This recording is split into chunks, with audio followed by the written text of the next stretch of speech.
Alright, so this is a familiar shot. This is my shop, what I've been working out of on the channel for probably 3 years, and what I've been working out of personally for probably 9 years.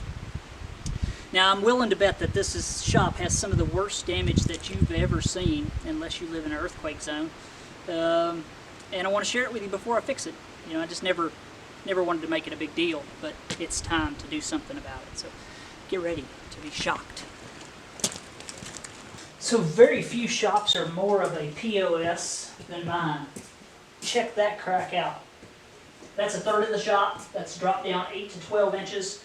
It was like this when I bought the place. And this part of the shop is unusable. This is actually a big building, but I've been using it like it's a small building for this reason.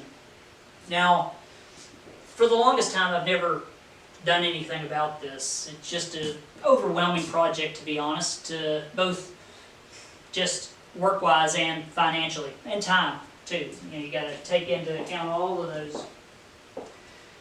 I want to take you around. I want to show you some of the other highlights if this is not enough for you, and I'll explain the story behind this place, why it is like it is, and maybe some of my plans to fix it. So check that out. I think it's about as bad as it gets. This building is a really heavy block building that was built on a slab. No foundation at all, no wire in the concrete, no gutters, and it washed out from under the slab on the far side here. Of course, like I said, it was like this when we got it. We didn't pay anything for this building, it was just on the property, and I had full intentions of bringing in a dozer and pushing it down. And that just never happened. I put a few things in here. I had never had any intentions of bringing in equipment. And I decided that it was probably best if I just tried to live with it and repair it. Otherwise, I would have had nothing to work out of. That's really the deal. We didn't have any money when we got married, and we was just happy to have a place to call home. So that's the deal. You know, this place is a POS for sure. And I'm going to have to fix this. I've dealt with it long enough, and I don't know exactly how long it's going to take, but I don't guess it matters really. So let me show you a few more highlights, and you know, we'll go from there. So here's a shot of the front of the shop. Floor is already cut, separating the usable part of the slab from the damaged part that has to go. Now, I never made this a focus of the channel. I had flooring stacked here forever, even before the channel started, that I put in our living room of our house, so it was kind of out of sight, out of mind. And to be honest, I didn't want to have to deal with all the bugged out emoji eyes comments saying, "Dude, what's up with your shop?" I just was happy to have a place to work at all, I'll be honest with you. Now, my plan here, simplified: support the roof, which is a tin roof, so it's really not very heavy and shouldn't be that big of a deal. We don't have a lot of wind down here. Tear out the wall, bust out the slab, heavy foundation, build the wall, pour the slab. You know, tie the two together. Of course, there's going to be more to it than that, but you get the idea. That's kind of the plan. And how fast this goes all depends on finance, of course. But something's got to happen, even if it's slow. So they put no wire at all in the concrete, or this wouldn't have separated like it did. This back corner, this is the back of the shop, is in the worst condition as far as support-wise for the slab. Now, there's several factors as to why this happened, and I think all of it has to do with, you know, corners cutting on some of the most important things as far as I'm concerned. A building of this weight needs a good foundation, especially built in its location in a wet area on a hillside. I mean, just asking for trouble doing it the way that they did. I did not spray that goofy spray foam in these cracks. That was like that when I bought the place. Let me take you around back. I'll show you this back corner. It is the worst, and you'll see what I got to deal with.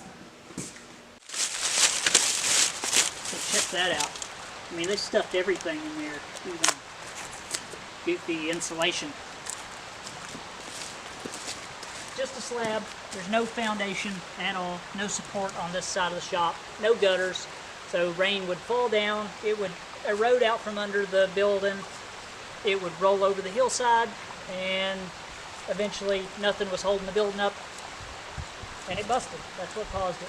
This is the worst area here. This will have to be dug out really big and a heavy foundation put in it. Then the hillside will have to be rocked, and then I'll have to put some gutters on it to keep it from further eroding this hillside. This whole building should have been built over another 5 feet. It could have easily been done that way, but they decided to build it right on a hillside.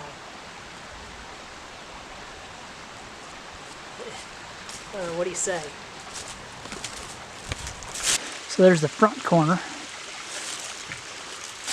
and you can see hopefully the wall kind of bulge.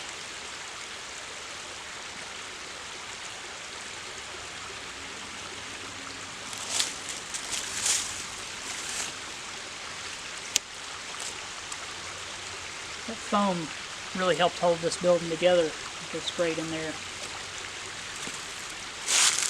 See what they did there? Pretty bright.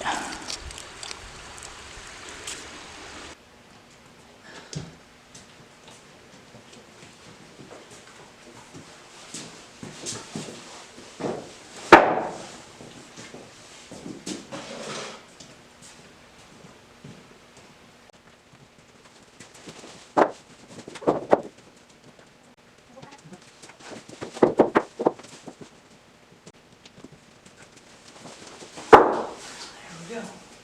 Thank you.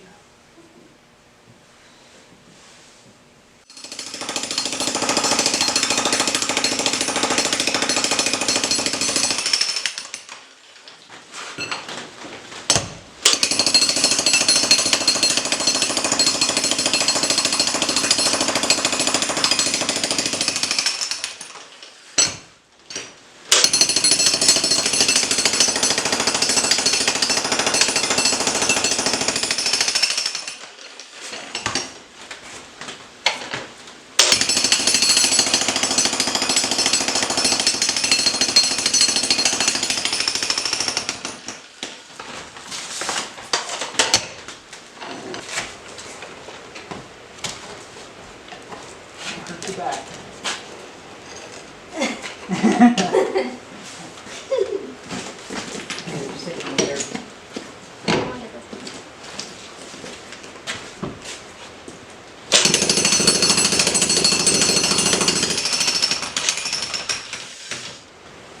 Good job, girl. I didn't jar around like on the cartoon. Yeah, they're not like cartoons.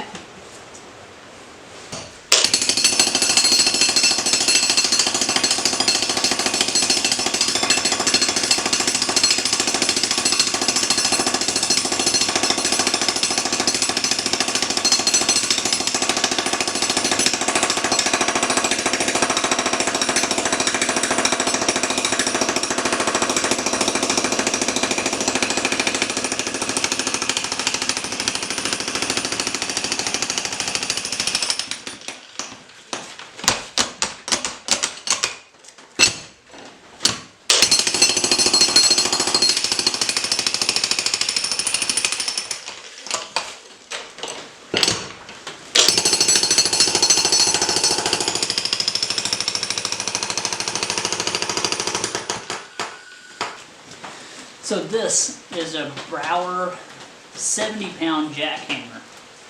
I bought this jackhammer because it costs about $360 a week to rent a 70-pound hammer from a local rental place, and you can buy this hammer at Harbor Freight for $500.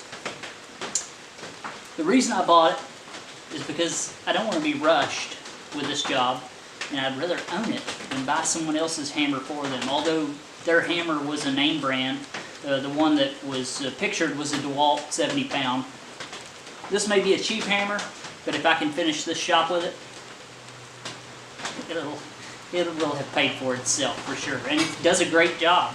So far, I just opened this thing up, just started using it, and I just need to bust out a little area so I can start getting my first support in.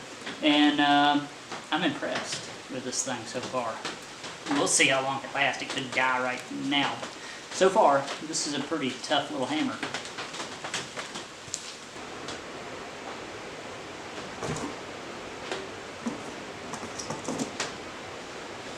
Well, I think that's it.